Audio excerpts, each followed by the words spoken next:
Hey guys, welcome back to our channel TechTube. Today in this video I'm going to show you guys how you can log into Fansly. So let's just get started. So I'll be teaching you guys a very easy step, so don't you worry about anything. If you have any query, just let me know in the comment section right away.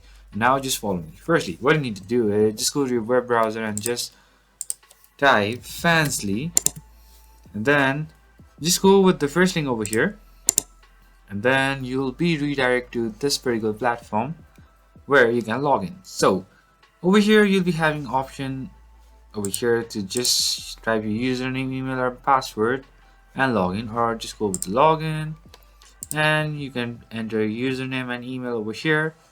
So let me just go with it and then type a password, and once you press the login you will log in to the Fansly. So that's pretty much guys, that's how you do it. I hope this video is helpful for you guys. So thank you for watching our video guys. If you like our video, please leave a like and don't forget to subscribe our channel and also the bell icon so you never miss an update from us.